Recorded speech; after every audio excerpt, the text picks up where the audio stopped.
এক বিরল মানবিকতার নজির গড়লেন চিকিৎসক চিরঞ্জিত দাস। গন্ডছড়া মহকুমার এক বাজার থেকে উল্টো করে ঝোলানো ও পায়ে বাঁধা অবস্থায় উদ্ধার করা হয় একটি কচ্ছপ ছানাকে। দীর্ঘ 2 বছর নিজের সন্তানের মতো পালন করে অবশেষে বন দপ্তরের মাধ্যমে পাঠালেন সিপাহীজলা চিড়িয়াখানায়।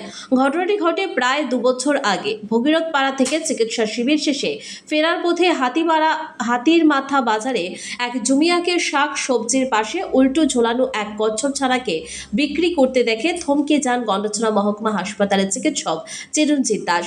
অবিলম্বে 700 টাকা দিয়ে কচ্ছপ ছানাটিকে কিনে নিয়ে আসেন নিজের বাড়িতে। পায়ে মারাত্মক আঘাত ছিল কচ্ছপটির। চিকিৎসক নিজের হাতে তাকে সুস্থ করে তোলেন। আদর করে নাম দেন ফুর্তিলাল। ধীরে ধীরে ফুর্তিলাল হয়ে ওঠে পরিবারের একজন সদস্য। দীর্ঘ 2 বছর ভালোবাসা দিয়ে বড় করে তুললেও অবশেষে উপযুক্ত পরিবেশে তার সুরক্ষার কথা ভেবে বন দপ্তরের হাতে তুলে দেন ফুর্তিলালকে। বৃহস্পতিবার গন্ডছড়ার বন আধিকারিক নবেন্দু ভট্টাচার্যের মাধ্যমে কচ্ছপটি পৌঁছয় সিপাহীজলা চিড়িয়াখানায়। চিকিৎসক চিরঞ্জিত দাসের এই ব্যতিক্রমী উদ্যোগে খুশি বনকর্মীরা।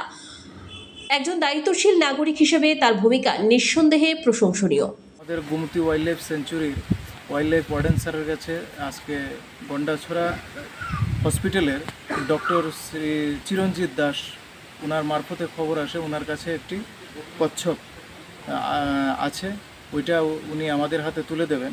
উনি প্রায় 2 বছর কোনো এক ব্যক্তি থেকে কোনো এক জায়গা থেকে কোনো না কোনোভাবে সেটাকে নিয়ে আসছেন এবং ইনি সেটাকে পালন পোষণ করে এবং চিকিৎসা করে, সেটা অনেকটা ইনজুর্ড অবস্থায় পেয়েছিলেন, চিকিৎসা করে সুস্থ করেছেন। এখন আমাদের কাছে এটা হ্যান্ডওভার করেছেন।